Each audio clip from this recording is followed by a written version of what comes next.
دو بچے اس نے میڈیسن دے کے، دو بچے اس نے ٹارچر کر کے کروا کے اپنی بہن بھائیوں سے، 4 ایسی ہو گئے، 5واں بیٹا جو اس کی پیدائش ہو کے اس کی ڈیتھ ہوئی ہے۔ میں گھر میں بولتی رہی ہوں کہ مجھے ہاسپٹل لے کے جائیں، مجھے ہاسپٹل لے کے، لیکن مجھے کوئی بھی نہیں لے کے گیا۔ یارو مددگار چھوڑا ہوا تھا کہ بس یہ مر جائے گی، ہمارا حق میں جو ہمیں نہیں دینا پڑے گا۔ میں نے یہ بات کی کہ میں اب شادی یا تو میں نے کرنی نہیں ہے، بچوں کے لیے جینا چاہتی ہوں، رہنا چاہتی ہوں۔ ایک تو بابا کافی مطلب کہ ڈسٹرب کرتے ہیں، ہائلائٹ کرتے ہیں بنا کسی بات کے۔ پہلے ایک شادی، پھر دوسری شادی، اور وہاں سے بھی شوہر نے دھکے دے کے نکال دیا، مارا پیٹا، اور اس کے بعد خاتون میکے کی طرف آئی، وہاں سے بھی بھائیوں نے گھر سے نکال دیا کہ شوہر کے پاس جاؤ۔ شوہر مارتا ہے، گھر والے رکھتے نہیں، خاتون در بدر ہے۔ یہ خوفناک سٹوری ہے، یہ بڑی دردناک سٹوری ہے۔ سٹوری جاننے کی کوشش کریں گے راحت نامی خاتون جن کا تعلق لاہور سے ہے، ان سے بات کریں گے اور پوچھیں گے کہ ان کے ساتھ یہ ظلم و ستم آخر کیوں ہو رہا ہے۔ اچھا مجھے بتائیں کہ آپ کو پہلے آپ نے شادی کی، پھر دوسری آپ کی شادی ہوئی، نہ پہلا شوہر اس نے رکھا نہ دوسرے نے رکھا، آپ کے ساتھ یہ ظلم و ستم آخر کیوں ہو رہا ہے؟ غلطی کس کی ہے؟ دیکھیں غلطی شاید پتہ نہیں میرے نصیب میں کہہ دوں یا دوسروں کی، مجھے یا میری اپنی غلطی ہے، مجھے خود نہیں پتہ۔ کیونکہ دیکھیں جب فیصلے اپنے ہوتے ہیں تو وہ غلطی سمجھ آتی ہے کہ میری اپنی غلطی ہے۔ فیصلے جب دوسروں کے ہوتے ہیں، اپنے بہن بھائیوں کے ہوتے ہیں، اور بھگتنی بہن بھائیوں کو دوسروں کو بڑھتی ہے۔ مجھے یہ بتائے اگر ایک بہن اچھی خاصی ٹھیک ٹھاک ہے تو اس کو اگر ایک نشئی کے ہاتھ میں چند دنوں میں پکڑا دیتے ہیں، کیوں پکڑاتے ہیں؟ کیا اس کا دیکھ نہیں سکتے ہیں کہ اس کے آگے پیچھے کوئی ہے، بیک گراؤنڈ صحیح ہے نہیں صحیح ہے؟ یہ سب کچھ کیوں ہوا؟ آپ کی پہلی شادی جو تھی وہ آپ کی مرضی کے خلاف ہوئی تھی؟ جی میرے مرضی کے خلاف، کیونکہ مجھے تو پتہ ہی نہیں کہ ارینج میرج تھی۔ اچھا جب آپ کی شادی ہوئی، آپ شوہر کے گھر گئے تو پھر وہاں پہ کیا ہوا؟ وہاں پہ یہ تھا کہ 11 دن بعد چھوٹی موٹی باتوں کی لڑائیاں جھگڑے ہونے لگ گئے۔ ایک تو وہ نشئی تھا، ایب نارمل بھی تھا۔ اچھا نشئی تھا، آپ کو کیسے پتا چلا؟ نشے کا پتہ ہے آپ کو؟ وہ یہ تھا کہ شروع سے جب دن پڑے تھے نا تو سسرال والے لوگ آ کے کہتے تھے کہ اس لڑکی کی شادی، جیسے انہیں پتہ چلتا تھا کہ اس لڑکی کی ادھر انگیجمنٹ ہوئی ہے، دن پڑے ہیں شادی۔ آپ نے اس کو نشہ کرتے دیکھا ہے؟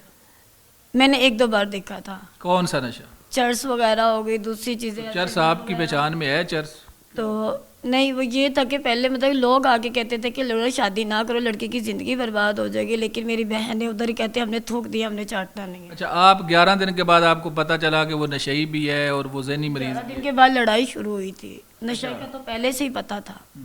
اچھا تو کتنا عرصہ آپ اس شوہر کے پاس رہی؟ ادھر میں 12 سال رہی ہوں۔ 12 سال آپ نے ایک نشئی کے ساتھ گزارے، ذہنی مریض بھی تھا؟ جی ذہنی مریض۔ بچے پیدا ہوئے؟ بچے اس میں سے ماشاءاللہ میرے 2 بیٹے اور 1 بیٹی پیدا ہوئی۔ ڈائیورس بھی انہوں نے دی مجھے، اور میں اس کے باوجود میں کہتی تھی میرے بچوں کی لائف برباد نہ ہو۔ اچھا وہ معذور ذہنی بھی تھا، وہ نشئی بھی تھا، اور بچے بھی 2 ہوئے؟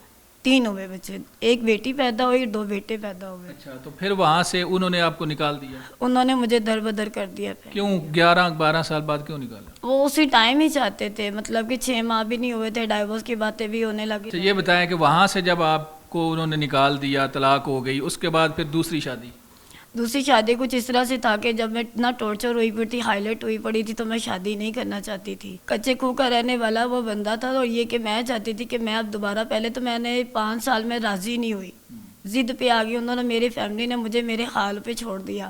تم ہمارے لیے مر گئی ہو، جو بھی ہے جیسے بھی ہے، اب جہاں پہ مرضی رہو، اگر تم نے جاب کرنی، شادی نہیں کرنی تو تم ہمارے لیے ختم ہو۔ اس کے بعد جب یہ ہوا کہ میں جب دوبارہ راضی ہوئی، میں نے یہ بات کی کہ میں اب شادی یا تو میں نے کرنی نہیں ہے، بچوں کے لیے جینا چاہتی ہوں، رہنا چاہتی ہوں، لیکن آپ لوگ مجھے اس بات کے لیے نہیں دینا چاہتے، تو میں اب حق میں لکھواؤں گی تاکہ میں یہ ہو کہ میں دوبارہ یہ مصیبت میں پھر دوبارہ نہ ہو، میرے لیے سب کچھ عذاب دوبارہ مصیبت نہ بنے۔ اس کے بعد وہ حق میں لکھوایا گیا، حق میں لکھا، اس میں سے یہ ہوا کہ میں نے جیسے حق میں لکھوایا، انہوں نے یہ کیا کہ اب وہ مجھے ایسے چھوڑ نہیں سکتے تھے۔ کتنا حق مہر تھا؟ ادھر میں نے حق مہر 50 لاکھ روپیہ، ویسے میری ڈیمانڈ تھی کہ میں نے 1 کروڑ لکھوانا، لیکن میرے بابا نے، میرے بھائی نے کہا کہ اچھا 50 لاکھ حق مہر ہو گیا، شادی ہو گئی، کتنا ٹائم آپ دوسرے شوہر کے پاس رہی؟ ادھر میرا 5 سال رہا، میرا 5 سال، بچے ہوئے ادھر بھی؟ 5 سال میں میرے ماشاءاللہ سے اللہ تعالیٰ نے مجھے 6 بار خوشخبری دی۔ 2 بچے پہلے تھے، 6 بچے ادھر سے 3 بچے پہلے تھے، اور اس کے بعد یہ کہ اگلے گھر میں جا کے مجھے 6 بار اللہ پاک نے خوشخبری سنائی۔ جس میں سے یہ ایک بچی جو میری بیٹی اب اس ٹائم جو بیٹھی یہ رلنے کے لیے اس نے چھوڑ دی ہے.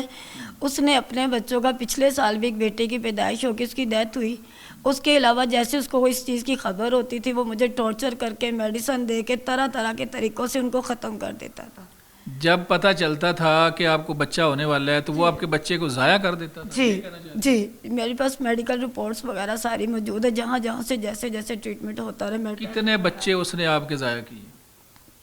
4 بچے اس نے ایسے 2 بچے اس نے میڈیسن دے کے 2 بچے اس نے ٹارچر کر کے کروا کے اپنی بہن بھائیوں سے 4 ایسی ہو گئے. 5واں بیٹا جو اس کی پیدائش ہو کے اس کی ڈیتھ ہوئی ہے جو کہ وہ بھی یہی چاہتا تھا کیونکہ اس ٹائم پہ بھی مجھے اس ٹائم پہ 4 بچے اس نے آپ کے دوائیوں سے ضائع کیے, ایک بچے کو ویسے مارا, یہ کہہ رہی ہیں آپ؟ 2 بچے اس نے میڈیسن دے کے 2 بچے اس نے ٹارچر کر کے مار کے مجھے خود کو ٹارچر کر کے اس طرح سے اس نے یہ ختم کروائے ہیں. 4 وہ ہو گئے. 5ویں بیٹے کی دفعہ پیدائش ہوئی. میں گھر میں بولتی رہی ہوں کہ مجھے ہاسپٹل لے کے جائیں, مجھے ہاسپٹل لے کے, لیکن مجھے کوئی بھی نہیں لے کے گیا. گھر میں کمرے میں اکیلی تھی. اللہ پاک نے جب مجھے خوشخبری دی ہے کہ بیٹا پیدا ہوا اپنے آپ ہی جیسے یہ بات ساری ہوئی ہے تو اس کے بعد اگلے دن وہ جب اسے لے کے گئے ہیں یہ مجھے کہیں پہ بھی نہیں لے کے گئے. بھئی یارو مددگار چھوڑا ہوا تھا کہ بس یہ مر جائے گی, ہمارا حق میں جو ہمیں نہیں دینا پڑے گا, ہماری جان چھوٹ جائے گی تو لوگوں کو یہی پتا ہوگا کہ یہ معاملہ تو ہے تو اس کی جان چلی. اچھا, اس گھر سے پھر نکلی آپ کیسے؟ اس گھر سے پھر اس طرح ہوا تھا کہ انہوں نے اپنی بہن کو, اس نے اپنی بہن بھائی بہنوئی کو بلایا اور خود پاس کھڑے ہو کے مجھے مروایا. اس نے یہ نہیں کہا کہ بھئی میری عزت ہے میری مارا کیسے؟ کوئی مطلب چھڑیوں سے, ڈنڈوں سے, کس طرح سے؟ ہاتھا پائی کی, بال وغیرہ نوچے میرے, ٹھیک ہے, اور اس کے علاوہ یہ کہ کافی خون وغیرہ بھی میرے ہاتھوں سے. پولیس کو نہیں بتایا آپ نے؟ اس ٹائم پہ انہوں نے مجھے اندر روم میں جب بند کیا ہے نا تو اندر روم میں قدرتی فون چارجنگ پہ لگا ہوا تھا جس روم میں انہوں نے میرے ہی روم میں. پولیس کو بتایا یا نہیں بتایا؟ 15 پہ جی میں نے کال کی تھی. پھر پولیس آئی؟ انہوں نے آ کے تو پھر مجھے یہ کہ جب انہوں نے کہا کہ آپ اب میں باہر نکلو اب آپ. یہ کون سی پولیس ہے, کون سے ایریے کی بات کر رہی ہیں, کس تھانے کی, کس ضلع کی؟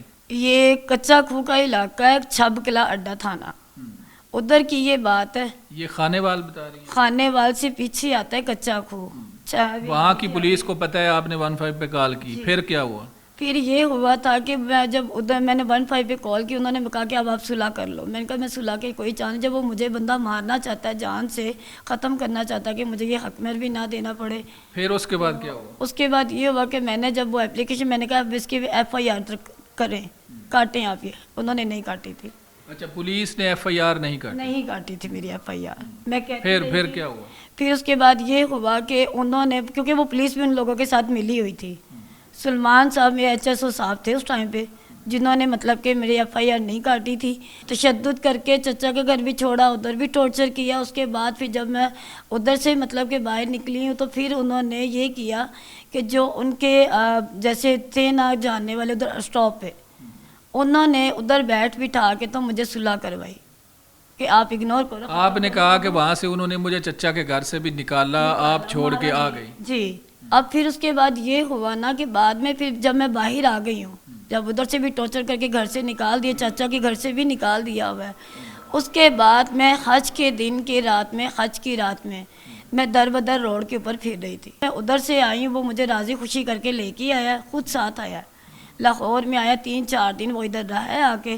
اس کے بعد 3-4 دن کے بعد مجھے بنا بتائے بھائی یارو مددگار, میرے سے پیسے بھی جو تھے میرے پاس 5 تھوڑے بہت تھے وہ بھی, موبائل بھی, اس بچی کو بھی بنا بتائے اٹھا کے تو وہ یہاں سے لے گیا. پھر میں نے ادھر کے تھانے میں بھی مطلب کہ اپلیکیشن دینا چاہیے لیکن میری کس سے دینی. یہاں کون سے تھانے میں اپلیکیشن دی؟ کولڈ لکھپت کے تھانے میں دی تھی میں نے, لیاقت آباد میں. اچھا, تو اب آپ کے جو بھائی ہیں جہاں میکا ہے آپ کا, وہ بھی آپ کو نہیں رکھ رہے؟ نہیں. اچھا, بھائی بھی نہیں رکھ رہے آپ کو؟ کیونکہ ایک تو بابا کافی مطلب کہ ڈسٹرب کرتے ہیں, ہائلائٹ کرتے ہیں بنا کسی بات کے. وہ کہتے ہیں ادھر واپس جاؤ, تمہاری غلطی ہے, اس کی غلطی نہیں ہے. ایک بیٹی کیسے بتائے گی کہ اگر اس کی ماں ہوگی تو ماں اپنی گود میں اس کی گود میں سر رکھ کے اپنے آنسو بتائے گی کہ ماں میرے ساتھ یہ معاملات ہو رہے ہیں. باپ مجھے ٹارچر کرتا تھا اور بہنوں نے یہ کہا کہ تم ادھر واپس جاؤ وہ صحیح ہو جائے گا, لیکن وہ نہیں. تو اس نے اگر صحیح ہونا تو 5 سالوں میں اس نے میرا اتنا نقصان کیا, میرا بینک بیلنس سب کچھ وہ کھا گیا. اب آپ کا مطالبہ کیا ہے؟ اب یہ کہ مجھے ادھر سے بھی انصاف ملے اور ادھر سے یہ کہ میرے اب جو زندگی کے میرے 4 بچے میرے رہ گئے، مجھے میرے 4 بچے مجھے ملنے چاہیے، اور ان کو یہ کہ میں ایک تحفظ دے تاکہ ان کا بھی کوئی سرکٹ بنے۔ پیچھے 3 بچے جو میرے تھے وہ بھی رول گئے، آگے کی بھی یہ بچی، اب جو ایک بچی یہ بھی رول گئی، اور بربادی تو میری ہوگی، ختم ہوگی، اس سے آگے تو میرے پاس اب کچھ بھی نہیں رہا۔ چلیں جی ٹھیک ہے، خاتون کا یہ کہنا ہے کہ اسے انصاف ملنا چاہیے، شادیاں 2 کی، پہلے نے بھی ایسے ہوا، پھر دوسرا واقعہ بھی آپ نے سنا، اور میکے بھی والے نہیں رکھنا چاہتے، وہ کہہ رہی ہیں کہ والد صاحب بھی زور دیتے ہیں، گھر والے بھی، انصاف وہ چاہتی ہیں مجھے ملنا چاہیے کہ میرے بچے ہیں۔ تو ناظرین آپ بھی اس میں کچھ کہنا چاہیں کمنٹ سیکشن میں ضرور لکھیں، متعلقہ اتھارٹیز اس پہ ایکشن لے سکتی ہیں۔ اپنے میزبان مناظر علی کو اجازت دیں، دوبارہ ملیں گے، اللہ حافظ۔